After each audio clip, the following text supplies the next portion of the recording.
Welcome back to ATVN. March Madness is coming to its always thrilling conclusion.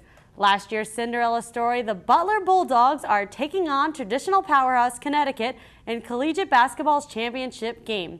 And although the Trojans aren't in it, the campus is still very opinionated. I'm going to go with Butler because UConn relies way too much on Kimball Walker. And last time UConn rioted, that wouldn't be good to happen again. Connecticut because they had that good run in the Big East tournament, and I don't see them losing. Now, when Butler captivated the nation with their run to the title game last year, they were a 5 seed. This year, they're an 8. Both teams come in hot as well. UConn has won 10 straight, and Butler hasn't lost in 2 months. The game has just tipped off in Houston, and as a reminder, the women's title game between Notre Dame and Texas A&M is tomorrow night. Be sure to tune into ATVN for coverage of that game. And speaking of women's hoops, USC women's basketball's surprising run through the NIT tournament is now over.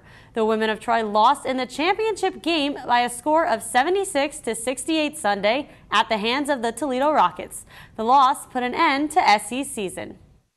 Last year we built, we didn't make it to the NCAA tournament, and we got to the WNIT tournament and all the way to the championship this year. So hopefully next year they can get into the NCAA tournament and at least go to the Sweet 16, if not further. The women of Troy's future looks promising as they return 4 of 5 starters, including leading scorer Brianna Gilbreth. The 9th-ranked USC women's rowing team opened the season with a bang after winning 2 titles at the San Diego Crew Classic on Sunday. It was really important, especially that we raced both Cal and Stanford, who's the best teams on the West Coast. So it was really important for not only us as the varsity boat, but also for the whole team. All the boats finished wonderful. We got 3 wins in the finals, and JV also finished third, which was pretty good. Both the Varsity 8 and Varsity 4 boats came out with victories. About 3,400 rowers competed in the Classic this weekend. The men's volleyball team has 4 matches left in the regular season, but they're already champions. The Trojans picked up road wins over Stanford and Pacific this past weekend to clinch the MPSF regular season title. But head coach Bill Ferguson says motivation won't be an issue. We're still working on refining some things with our offense, with our blocking and defense that we're only starting to scratch the surface with. So I don't think it's going to be tough to get up for any of the matches. We're going to have 2 senior guys from Hawaii going to play in front of their home fans at UH, and that's going to be a huge match in front of a ton of people, one of the best volleyball environments in the country.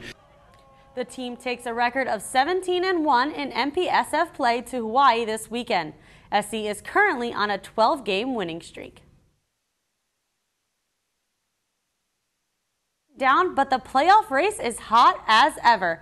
The LA Kings are up in San Jose tonight for its 3rd to last game of the regular season. The puck drops in about half an hour, and the game has huge implications for both teams. The Kings will clinch a playoff spot with a win, and San Jose is already in the postseason, but a win for the Sharks will clinch their 4th straight Pacific Division crown. Also in the NHL, the league has named Ducks forward Corey Perry first star of the week. Perry scored 3 goals and 5 assists in 4 games last week.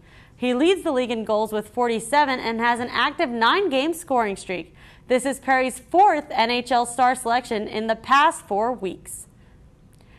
And moving back to basketball for a second, this year's inductees to the Hall of Fame were announced today. The class is headed by former Bulls forward Dennis Rodman, Warriors guard Chris Mullin, and Stanford women's coach Tara Vanderveer. This class also includes coaches Herb McGee and Tex Winter, who played for USC in the 1940s.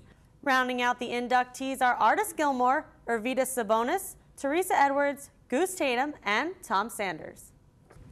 Lawyers in the Barry Bonds trial argued today over whether to allow an alleged secret tape as evidence in the baseball star's perjury case.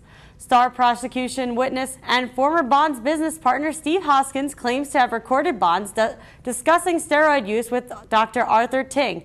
A sick juror delayed the trial today. It will resume tomorrow. So, how do you think it's going to go on that Barry Bonds trial? I'm not sure, but it looks like it could be interesting. We'll definitely have to keep watching. Thanks, I wonder. So thanks for watching Annenberg TV News. For everyone at ATVN, I'm Lexi Cook.